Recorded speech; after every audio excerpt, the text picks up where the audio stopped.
So we were interested in testing the boundaries of what information that people would share with complete strangers between the whole social media ecosystem. So this was pretty much a social media experiment with us. So we created this profile, Jessica Quinn, to act as our camera / sniper out in the world to capture and garner this information from different people. So meet Jessie. She was born on June 8th, 1994, right? She's 21 years old. In 1994, Jessica was one of the most popular names for young ladies, and Wynn is also a very popular name. Yeah, so in order to create a very convincing profile, one of the first things you need are images. So we borrowed these images from social media, and one of the first problems we ran into was navigating around Google reverse search, which is something that you can do in Google Chrome. You can right-click on an image and reverse search just for that image on Google. So what we did to bypass that was we took the images, we flipped them, we cropped them, we changed the contrast to completely bypass this feature. And then also in order to make her story more convincing along other social media platforms, we also had our experiences of New York City sort of woven in. So we have like the rooftop of the Met there as an example. So we created an entire character profile for her. And this was pretty important because each of us were operating different social media platforms. So we had to keep this document. And so we really think of this as a living document. Because as we were going through and we were enacting her, we had to keep adding more and more details to the profile. And we had to make sure that it was coherent among all the different social media platforms that we were operating. So these were some of the accounts that she had between Tinder, Facebook, Twitter, Instagram. She also had like Google+. And one of the challenges that we had is each of these platforms really operates quite differently with how you enact across it. You know, Facebook, you know, you kind of post pictures, you create friends. Twitter, my analogy for Twitter is kind of like yelling out like on a huge bus. You know, you're yelling out to everybody and you have like certain character limitations. You know, Tinder is on your phone and it's pretty much... Oh no, it's just very local around your area. Okay, so it's very local. I don't use Tinder, right? So I mean,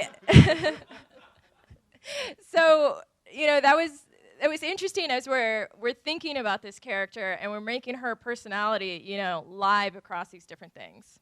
We use the same pictures across these different mediums.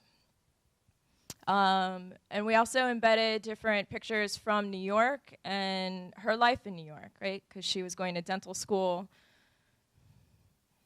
And it was pretty interesting. I was working most of the Facebook account for the most part. And what was interesting to me is, I don't know if it was based off of the image that we chose when we put her up there on Facebook or her name, but it bumped us over to like Southeast Asia and making a lot of friends. So many of her friends were over there. I had to learn how to play these Candy Crush games, which I had no idea how to do. And then we started having chats with lots of these people. It was really interesting how we just went along and friended these people, and suddenly loads of people just wanted to talk to us, right? So then I had a logistical challenge with some of this because some of the people, their English wasn't so good, and my language skills for their native language wasn't very good either, right? And our goal here was really trying to garner information from strangers. So some of these conversations, in addition to spending a lot of time, they devolved into swapping stickers and icons. So that really wasn't working too well. So then I started to friend people back here in the US, you know, and that, in doing so, that required like building a lot more trust with these people. But people tended to like our images quite a bit, right? So here's just a screenshot, you know, just liking our images, and then immediately like they're starting to video chat us, right? Which was kind of freaky for me. I don't do that type of thing. And they wanted more and more pictures, right? And Julio has a really funny story. Well, I went and logged in for the account just to check it out, and just like 10 guys just hitting me up all the time, like, oh, what's up, what's up, what's up? And out of nowhere, they started like video chatting me, and I was like, let me see how they look. So I pick up the phone, but they were blocking their camera, and also I was doing the same. And they didn't speak because then he will find that I was a boy. Uh, and the guy was just talking and talking, but I was like, oh wow, like the guys are really like into it, like when they really want to meet you. So we thought that was pretty funny, and we really started to use these pictures as a form of currency. And it was really interesting how much people wanted to chat. One guy, we went from Facebook on into Google. He really wanted to improve his English. Even in Googling him, some stuff up on his Google Plus profile that was private still that we could see, which I thought was interesting. And some Twitter messages from strangers. I thought this was super interesting how even with strangers, like this idea of giving a woman flowers still worked across like the digital landscape. So he was giving me all kinds of flowers, you know, craziness. So I was in charge of the Tinder account. Tinder is a smartphone app that's used for online dating. Basically, you swipe left on profiles if you're not interested, swipe right if you are interested, and if you both indicate that you're interested, you can chat with each other. So one thing we ran into was that people actually thought we were bots. I had never used Tinder before, so I had to learn a lot about Tinder etiquette. And one of those things was like uploading a lot of pictures of yourself, uploading like a bio. So once we did that, people started chatting us once it looked like we weren't a bot.